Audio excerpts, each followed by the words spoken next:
Cathars. Imagine living in medieval France, where the Catholic Church is basically Apple, Google, and the IRS rolled into one. Everyone obeys except for one rebellious group who looked at all that power and said, "Nah, we're good." These were the Cathars, the so-called pure ones. The Cathars believed the world was basically trash. They thought everything physical, your body, food, money, even your pet goat was made by an evil dark force. Only the soul was pure. So they ditched fancy clothes, rejected the Pope, and went full eat vegetables, leave simple, touch grass. They split reality into two, a good spiritual world and a bad physical one. Kind of like when you eat pizza at midnight and your soul is happy, but your stomach is plotting revenge. They refused to swear oaths, rejected war, and didn't even believe in marriage. Basically, they were the medieval minimalists. The Catholic Church absolutely hated the Cathars. Why? Because Cathars looked at the Pope's big golden hat and said, "That's fake Christianity." They refused to pay tithes, ignored priests, and even had women as spiritual leaders. To the Church, this was like watching someone open a medieval pirate Netflix and stream religion for free. In 1209, Pope Innocent III launched the Albigensian Crusade. Basically, let's wipe these guys off the map. Armies stormed southern France, killing thousands.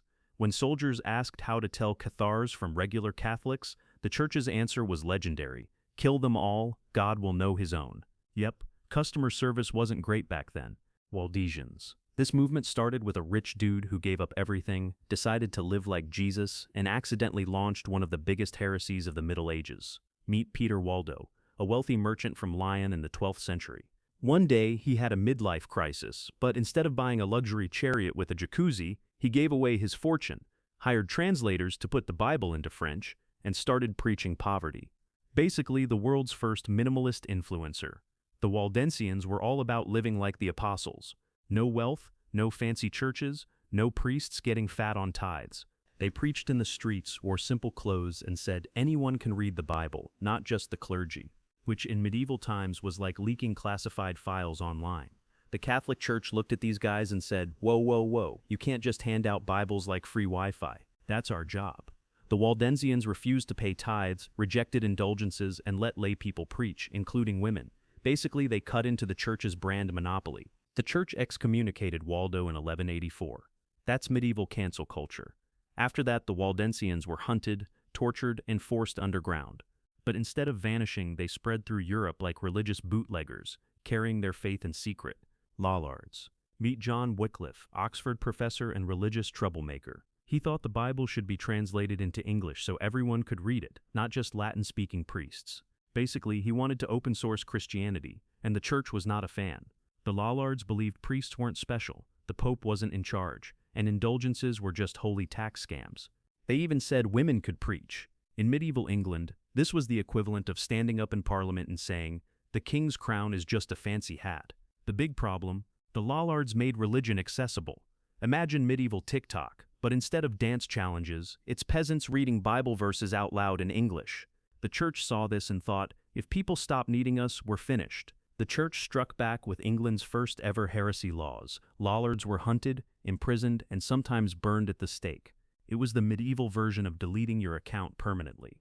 Hussites. It all started with Jan Hus, a Czech priest who basically called out the Church for being greedy, corrupt, and selling indulgences like spiritual lottery tickets. He preached in Czech instead of Latin, so regular people could actually understand him. Imagine a priest going viral for subtitled sermons. One of Hus's biggest ideas? Everyone should get both bread and wine at communion. Back then, regular folks only got bread, while priests hogged the wine. The Hussites were like, "Hey, if we're all God's children, pass the cup, bro." The Church wasn't having it. Hus got summoned to the Council of Constance in 1415. They promised him safety. Spoiler, they lied. He was thrown in prison, accused of heresy, and burned at the stake. Free spirit. Followers of the free spirit believed the soul could become one with God, like Wi-Fi connecting to the divine network. Once you're connected, you don't need the Church, you don't need confession, you don't even need rules. It's spiritual airplane mode, free and untouchable. To the medieval Church, this was nightmare fuel. If people stopped worrying about sin, they might stop paying for indulgences, stop going to confession, and stop fearing hell. Basically, the free spirit movement was medieval DLC hacking. Skip the grind, unlock God mode instantly. Church records accused free spirit followers of doing wild things, ignoring fasting rules, skipping mass, and sometimes justifying lustful behavior because, hey, we're beyond sin. Were they really doing this, or was it just medieval smear propaganda? Hard to say, but the rumors definitely made the church freak out even more. The church wasted no time calling them dangerous heretics. Suspected free spirit mystics were put on trial, imprisoned, and burned at the stake. One famous case, Marguerite Porete, a mystic who wrote The Mirror of Simple Souls. She basically said souls could be one with God without the church and got torched in 1310 for it. Beguines.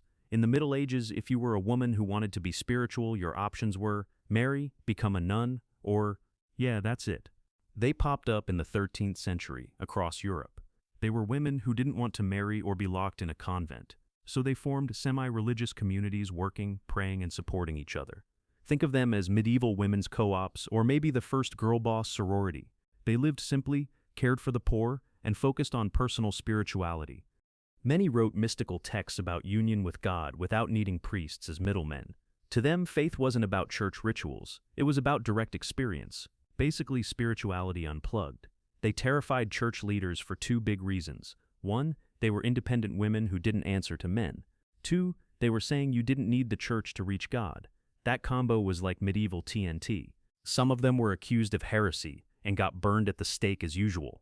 Just to make sure you're following, did you notice that everyone who were against the church ultimately became medieval barbecue?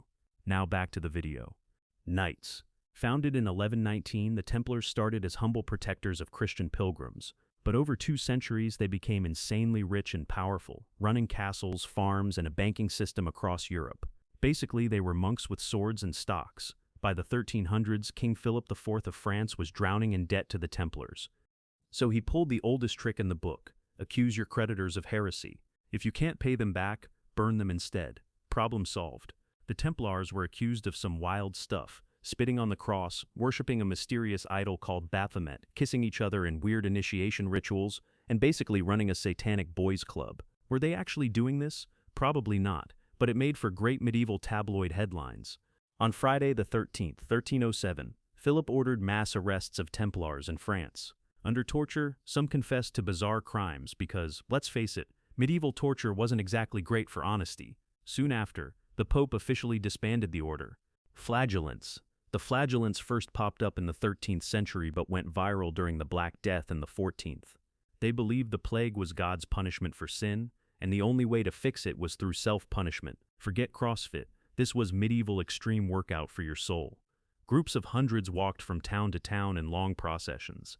Twice a day, they'd strip to the waist, sing hymns, and whip themselves until the streets ran red. Then they'd sleep, eat bread, and do it again the next day. Talk about a hardcore daily routine. At first, some people thought, cool, these guys are holy, but soon the flagellants started preaching their own messages, ignoring priests, and basically saying, we don't need the Pope, we've got whips. The church was like, okay, this is getting out of hand. Literally. The Pope finally banned the flagellants in 1349, calling them heretics. Authorities cracked down hard because mass groups of half-naked, bleeding fanatics were not exactly great for public order. Also, surprise, whipping yourself didn't cure the plague.